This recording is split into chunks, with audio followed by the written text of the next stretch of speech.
और इसी बीच एक बड़ी खबर रायपुर से। बीजेपी ने एक और उम्मीदवार का नाम घोषित कर दिया है। बीजेपी ने भावना बोहरा को टिकट दिया है। पंडरिया सीट से भावना बोहरा चुनावी मैदान में उतारी गई है। तो ये बड़ी खबर इस वक्त की अपने दर्शकों को बता रहे हैं।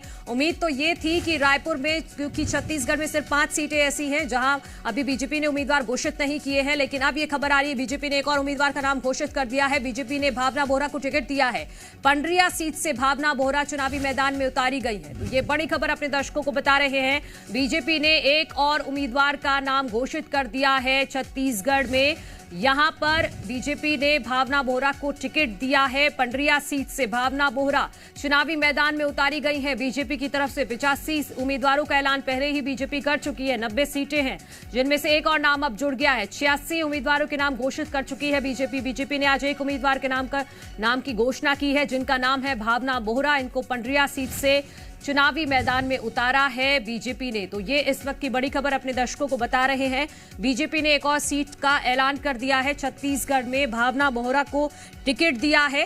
पंडरिया सीट से बीजेपी की उम्मीदवार होंगी। चुनावी मैदान में उतारा है बीजेपी ने भावना बोहरा को। पंडरिया सीट से चुनावी मैदान में बीजेपी की तरफ से ये होंगी भावना बोहरा।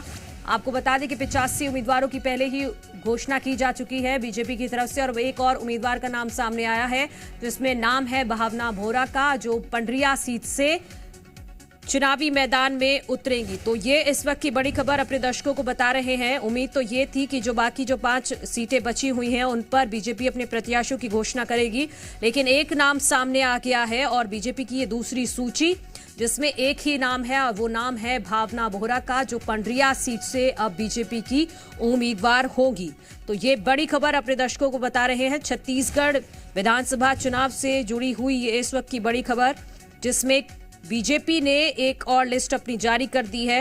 हालांकि इस लिस्ट में सिर्फ एक ही नाम है, वो नाम है भावना बोहरा का, जो पंडरिया सीट से बीजेपी की उम्मीदवार हैं।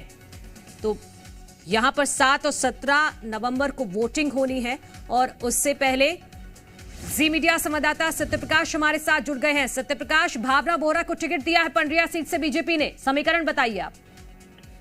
देखिए, नया और फ्रेश चेहरा है। ऐसे में जो पुराने कार्यकर्ता हैं, जो पुराने नेता हैं, जो पहले विधायक रह चुके हैं या जो दावेदार हैं, उनको साधने की कोशिश संगठन की ओर से की जाएगी भावना बोहरा के पक्ष में माहौल बनाने के लिए। क्योंकि एक तरह से नए प्रत्याशी को जब भी उतारा जाता है जहां से संगठन की भूमिका महत्वपूर्ण हो जाती है। फिलहाल कहीं ना कहीं जातिगत समीकरण बैठाने की भी कोशिश है और उसके अलावा स्थानीय स्तर पे जो सक्रियता एक बड़ा पैमाना भाजपा अभी सर्वे में तलाश रही थी, वो पैमाना कहीं ना कहीं मुझे लगता है कि तय किया गया है।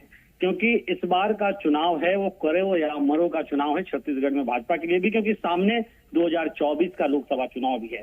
तो ऐसे में नए चेहरे और इन्हें मिला के 43 पहले से नए कैंडिडेट थे, 85 कैंडिडेट जो अनाउंस भाजपा पहले कर चुकी थी उसमें, और अब ये 44वीं नई कैंडिडेट भाजपा की होंगी। महिलाओं का प्रतिनिधित्व बढ़ाने की कोशिश भी भाजपा करती हुई दिखाई दे रही थी। तो अब एक और प्रत्याशी का अनाउंसमेंट, जहां पे 7 नवंबर को, मतलब कि पहले चरण में मतदान होना है।